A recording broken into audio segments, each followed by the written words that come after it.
You can enjoy all the great things in life. You can enjoy all the pleasures in life once your foundation is strong. Between the age of 18 to 21 or 24. Whoa, whoa. Have you hit that subscribe button? If not, what are you waiting for? Do it. What is up, everyone? Welcome back to Total Sport, and today we have got, for me, one of my favourite ever guests we've ever had on Total Sport, and it is a man who, I looked up to as a kid, and it's amazing to have him on. We have Mr. Monty Panesar, former England spinner. How are you, Monty? Very well. Thank you for having me on your podcast. Yeah, it's great. It's great to have you. Honestly, I think I can speak for both myself and Jacob. You gave us some amazing memories as youngsters. So thank you for that. So I'll just start off and we'll begin at the beginning, Monty. So, cricket. How much of an important part of your childhood was it, and how do you get into it first off?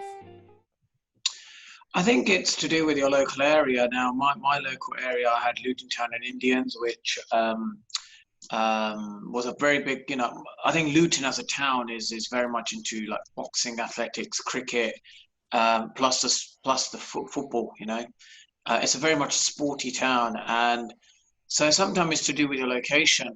I know some people who are in different parts of the world. They go to nice schools, but the area isn't very sporty. And they find it difficult to get their kids to get involved with like local cricket clubs, football clubs. So I was lucky with my location. I was in an area which, Luton's known for its sport. Am I right in saying that you started off as a medium pacer?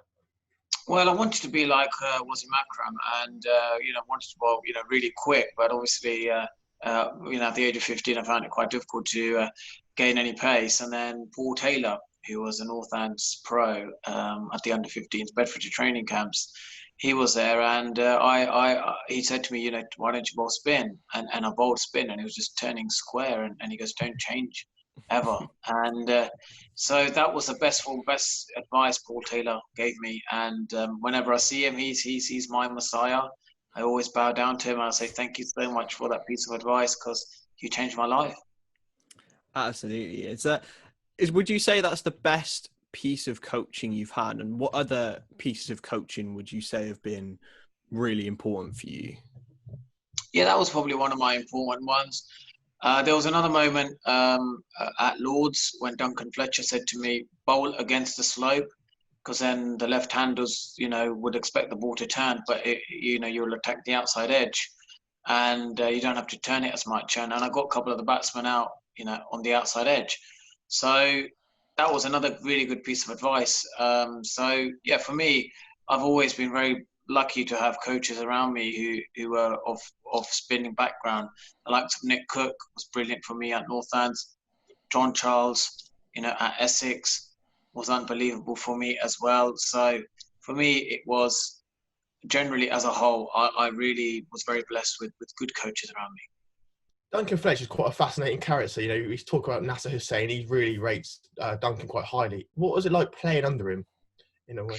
I think for me, I wasn't his ideal type of cricketer. I think he wanted someone who was a bit more, all-round kind of spinner. That's the kind of, cricketer he wanted. But he backed me. He was a great observer, and he allowed me to, work things out for myself.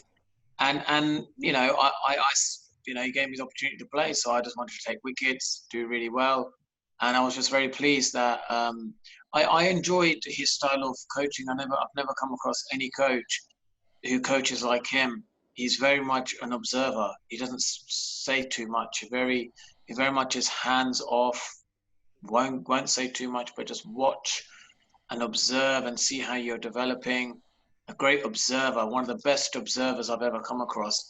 And I quite enjoyed that, because sometimes what it does, it allows you the space and the room to work out things in your mind rather than you giving the answer. And modern day coaching is, very much about in knowing your processes, knowing what you have to do, and necessarily it doesn't mean you're doing your job by saying a lot or getting involved. I think in the end, the players would know if you're a good coach or not, and it's more of a player's feedback. And if you ask the players and they say yes, this is a good coach, then that's how you engage a good coach. And there's been various I've come across. Duncan Fletcher's been brilliant, where he doesn't say much, but great observer. Then you have Peter Moores, who's the other spectrum when it comes to coaching, very much, hands-on, very much, and he has changed so many cricketers. Like there's loads that have said, "Oh my, I've become a great batsman, a great bowler." He's done many wonderful things. Has turned around so many people's careers. So every coach has its own strengths and weaknesses. But I'm very lucky to experience so much great coaches around me. So you said that Duncan Fletcher said something about being a complete spinner. Well, we're going to talk about sort of you becoming more of a complete player. Because at the start of your England career, you had some bad press for ability fielding and batting. And we found that we saw an Andrew Strauss quote which said you are one of the hardest workers on your fielding and batting. So talk to us about that and how you mentally sort of coped with that.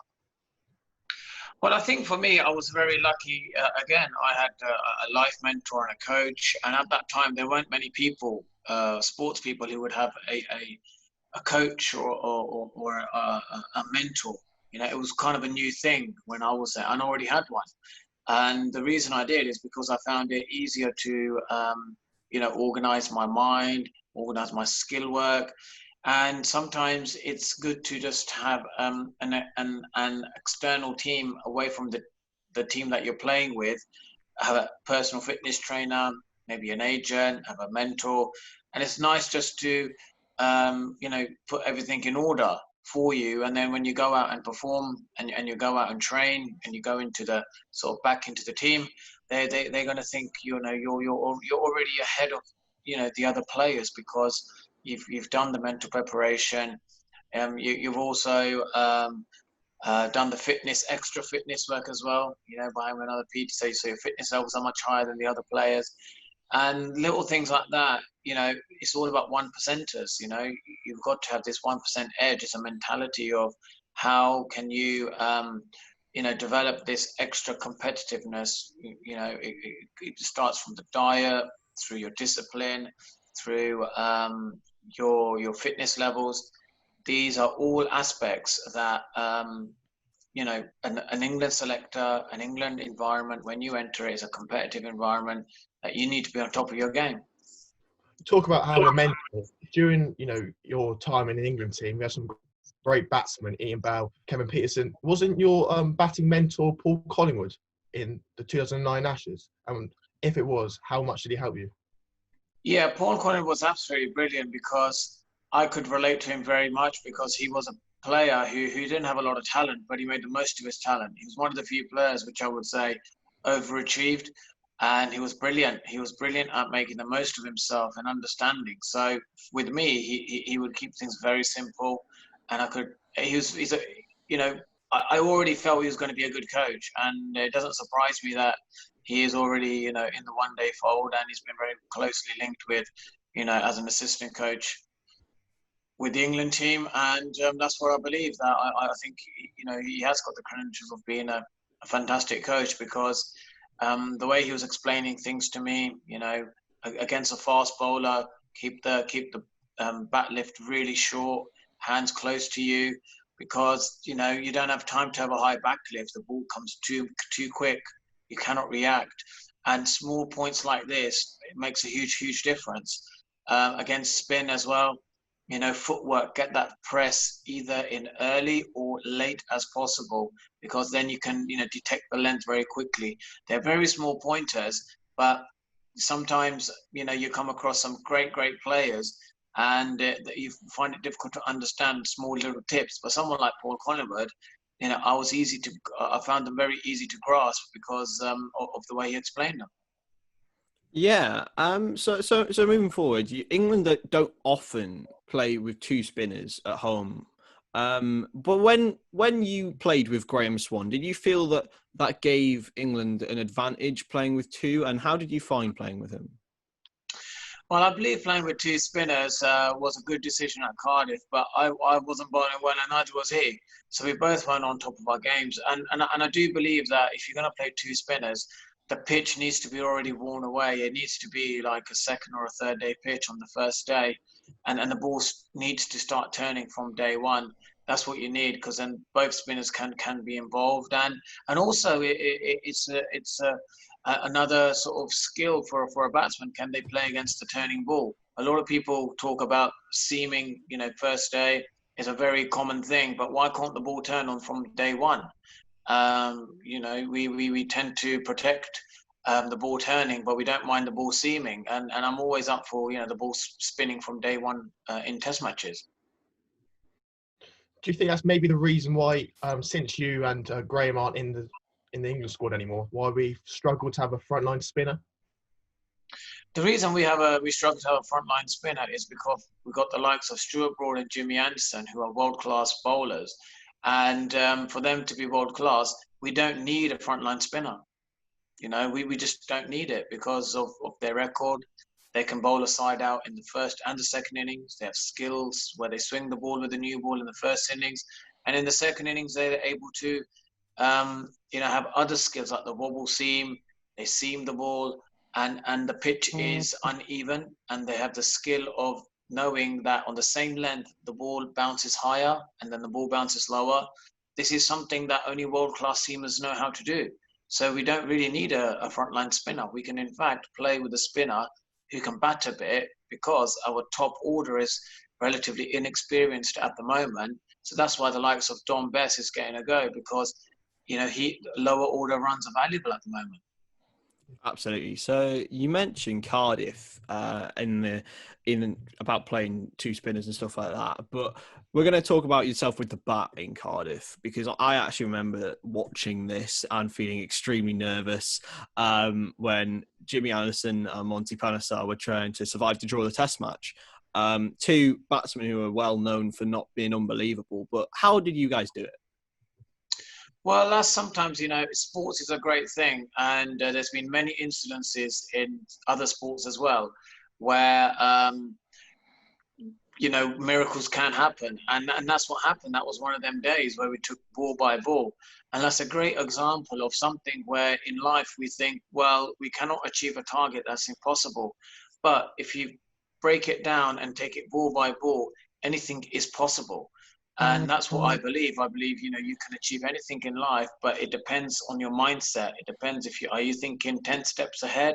Are we thinking 2 overs ahead? Or are we going to think ball by ball?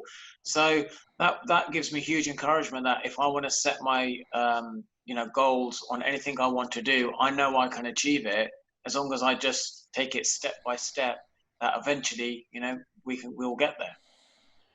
Was your mindset clearer that day walking out to say the Test match than it normally is when you bat for England? I think there was no pressure on me. And also when there's no pressure, there is no expectation. So when there is no expectation that this can happen, because everyone thinks it's the impossible, therefore, even I have the expectation that we're going to eventually, me and Jimmy will get out at some point. But that was an example of then that when people say to you in life, if you come out with an outrageous goal and people say to you, oh, I don't expect you to achieve it, it's great that people say that to you, because there's no expectation, there's no pressure for you to achieve it, but you can start the journey step by step and get there. So that was a simple example where if you ask me to do it again, I don't think it will happen, but on that day it did. Religion's been a very important part of your life, going all the way back and since. Talk to us about sort of the influence of Sikhism and how you brought that into sport. Well, firstly, we talk about the COVID virus right now.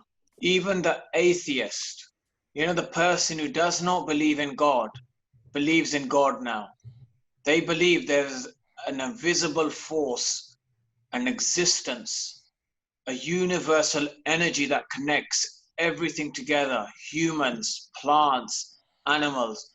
There's an energy in this world that is connecting everything. You know, there's miracles that happen every day. Some people, you see some videos of an accident and a person just moves 2 minutes, turns his head away, and the next minute the car goes through. Why? Who does that? Who controls the heartbeat? Scientists have not discovered who controls the heart. The heart is beating. Science does not know the answer to this. It's the energy, it's faith.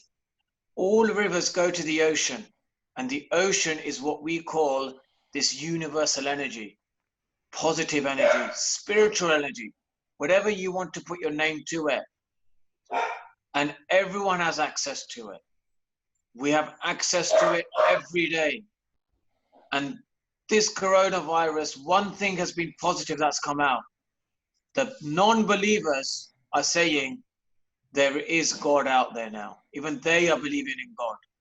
And that's, you know, sometimes you look at this, every 100 years, we have an outbreak of a flu. We had Spanish flu in 1918.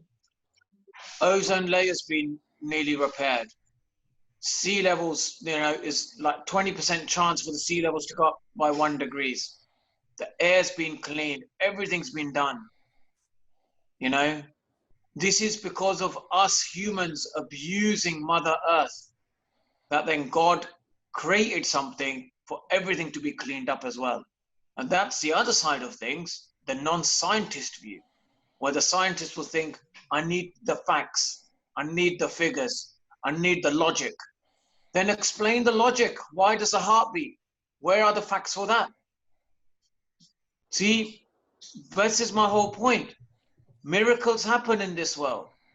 There is an invisible force. We call it God, we call it existence, we call it universal energy, we call it positivity, we call it positive vibes, we call it existence, we call it spiritual, it's the same thing. It's no different. It doesn't mean you practice, you have access more to positive energy. You can listen to a motivational speech and you get positive energy. Your mind frame happens to be positive. That's God energy. That's existence. Everyone has equal rights to faith. It's up to you how to tap into that. That is very inspirational, very emotional. And I think I could convince anybody, to be honest. But yeah, so moving forward, you've been very vocal on mental health before and since you're really in the front line in the cricketing world. How has that changed from when you first got into your career to now? Mental health, what is it? Mental health is when your serotonin levels have dropped, right? From a scientist perspective, it's when your hormones have dropped. The level of serotonin has dropped. So what do? You increase the serotonin. How do you do it? Talk. The best way to increase the serotonin is talk. Exercise. Get out of your mind, go into your body. How painful that experience is. How painful is it for a person to get out of their mind and go for a run in the morning? I'm tired. It's cold outside. It's painful. It's that. No pain, no gain. There's too many people in the world right now are not going through the pain. They rather go to the doctor when the mind is scrambled and is hearing this white noise and you feel like you don't know what to do, and you sit there and you think, I feel empty. Show the willpower to get up and do something about this. Don't take the antidepressant, fight it. Fight it within. Talk to someone. You're very passionate about the last couple of stuff you said.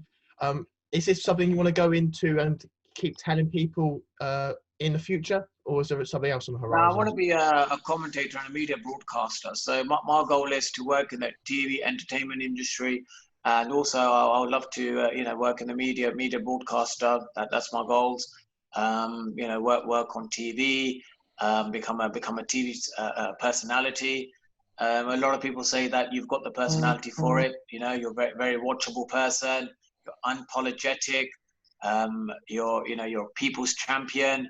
You're provocative, but you're not scared to voice your opinions. But also, there's a lot of, the way you structure things.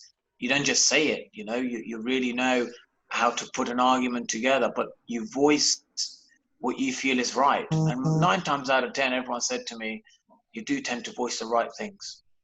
Yeah, and that's the main thing in media. So, yeah. So moving forward, how would you say to a younger self for you, if you had to give one piece of advice, what would you give? I have 2 words. The last one begins with a T, and it's personal. Personal trainer. Now, that is what you need. I guarantee you, have a personal trainer. Invest in a personal trainer. Instead of buying them new pair of jeans or the new sneakers these youngsters are doing at the age of 18 to 21, or start smoking because it's a cool thing to do, or go to the local store and go and get some drink alcohol and try new things. Invest in a gym membership. Invest in a PT. Get out of your mind, get into your body. It's the best investment you make. You can enjoy all the great things in life. You can enjoy all the pleasures in life once your foundation is strong. Between the age of 18 to 21 or 24 is 6 years.